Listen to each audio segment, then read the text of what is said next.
As a performer, do you want to get more tips? There are 6 easy ways to get more tips that work every time. We're going to talk about that right now.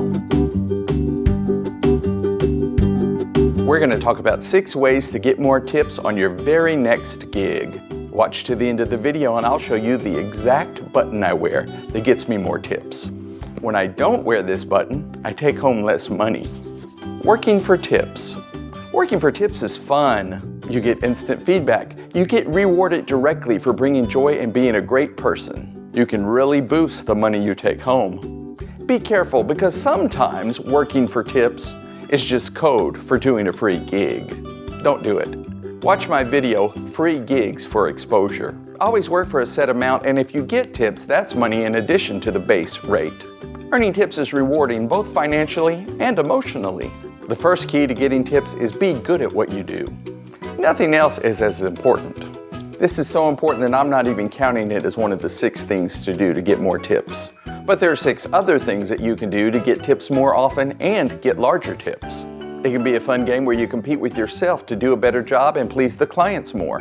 I'm going to focus on the restaurant table hopper, magician, balloon twister, or something else, but these techniques can be adapted to work in any venue. How to spot a bad tipper. So, who tips better? Someone in an expensive outfit or someone in a Walmart t-shirt and jeans? Does an old person or a young family tip better? Do highly educated professionals or blue-collar workers tip better? The seasoned pro will tell you there's no way to know. Sometimes the best tips come from the people you least expect to tip. And the person you feel confident will treat you well sometimes stiffs you. The important thing is that you do a great job and have fun with everyone you see. Give your all every time. If you do, the tips will come. 6 ways to get more tips now. There are 6 simple things that you can do to make it easier and more fun for your audience to show their appreciation by tipping you. You can do these things at your next gig to get more people to tip you and to make more money on each tip. Number 1, make them like you. People will tip you if they like you. An average performance from a fun person will get a bigger tip than a flawless performance from a jerk. Here are a few things that have been proven to make you more likable and get you bigger tips. Smile. Your smile is the most important factor in determining if you'll get a tip. Be a real person. Do you ever wonder why casual restaurant waiters start by saying, "Hi, my name is Dylan and I'll be your server today"? The industry has proven time after time that guests relate better if they feel that the staff are real people. Of course, if the greeting is fake or unfriendly, it will do just the opposite and make people less comfortable. Be friendly, genuine, and real. I approach the table and say, "Hi, do you have time for a balloon?" Or a magic trick or whatever. This gives them an easy way to say no without feeling like they've rejected you. It's not awkward. If they say no, I say, "Enjoy your meal," and move on. Some people don't enjoy performances. They may have something they're discussing, or they may have another reason. If a table doesn't want to see you, it's no problem. There are lots of other tables. Once they say they want to see me, I go into my greeting, starting with the kids. I say to the youngest girl at the table, "What's your name?" Whatever she says, I say, "That's my name too. What are the odds?" This gets a laugh, puts him at ease, and then I can say my real name. I do a few other bits of business to get everyone laughing. By having some fun bits of business ready, you never have to start cold. You know exactly what you're going to say for the first few moments of your visit. Get to know them. If there's anything distinctive, I try to talk about it. If Dad's wearing a sports team logo, I talk about that team. If they tell me they're from out of town, I ask about their home. Small talk that is focused on them, not me, shows them that I'm a nice guy. It shows that I'm interested in their enjoyment. Use their name. Once you get their name, use it as often as you can in the conversation. Look them in the eye. I've noticed that a lot of balloon twisters and magicians never look at people when they're performing. Focus on the people more than the mechanics of your performance. Laugh a lot. They'll take their cues from you. If you're quick to laugh and have fun, they will be too. Number 2, touch. Research shows over and over that a friendly touch on the shoulder gets more tips. Research out of Cornell University by Dr. Michael Lynn shows that if a waiter or waitress touches a person lightly on the shoulder, they get more tips. I don't know why it works. They split tested it. They tried to see if other factors might be involved. They tried to see if touching the shoulder too long makes the tips go down. But it's a simple proven fact. Touching on the shoulder gets significantly more money. This one was difficult to figure out. How can a performer do that without being creepy? I struggled till I found a way. It works. In fact, on several different occasions, I did my own split test where I did this at every other table. When I used this technique, I always got more tips. Here is exactly what I do. I ask the kids, "Who are your big guys?" while pointing at the adults. I don't say, "Are these your parents?" or anything like that. With so many blended families, it can be awkward to assume anything. If they say Mom and Dad, Dad and Judy, Uncle Rick and Aunt Michelle, or whatever, I've not made them uncomfortable. For this example, we'll say Mom and Dad. I figure out who I think will tip me. Usually it's the oldest male at the table. I purposely mix the two up. I point at Mom and say, "So, that's your dad." I put my hand on Dad's shoulder and say, "And this is your mom." The kids laugh and tell me I got it backwards. I say, "Oh, I'm so embarrassed. Should I have said Mom first?" "Oh, okay. Your mom and your dad." They laugh and try to correct me again, and I say, "I give up." It makes a funny exchange, and the parents love to see their little ones' reactions. But more importantly for tipping, I followed the advice of the researchers and touched the shoulder. It works. I don't know how or why, but it works. When I don't do this, at the end of the night, I have less money. Number 3, tips are expected.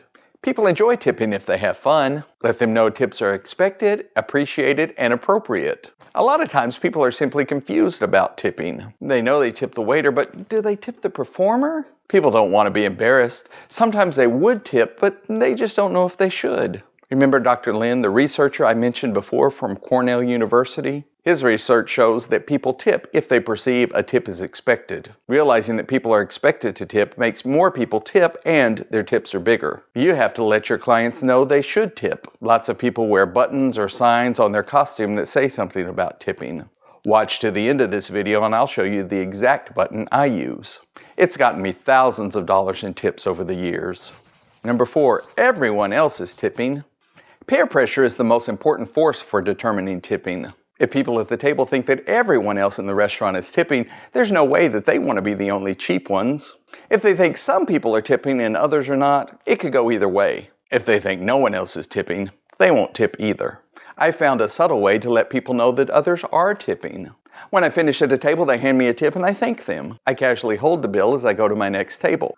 I go through my opening just as if I'd absent-mindedly forgot to put the tip in my pocket. I gesture with my hands. I talk as I casually hold the bill and they can see that I've been tipped by the other table. After a few moments, I put the bill in my pocket. It's a subtle clue.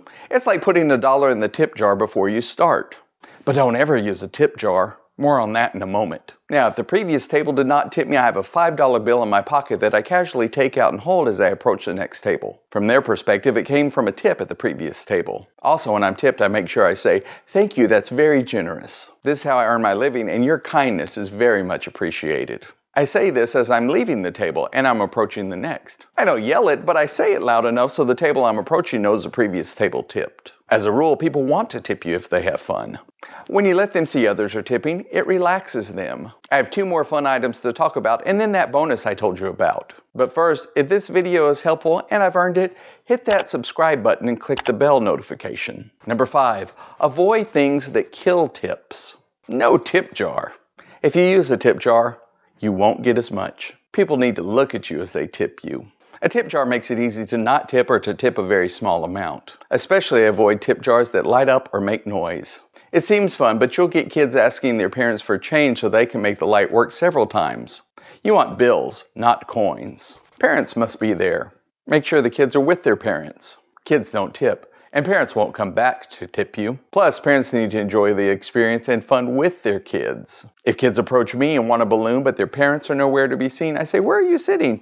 And then I go to their table. No, suggested tip.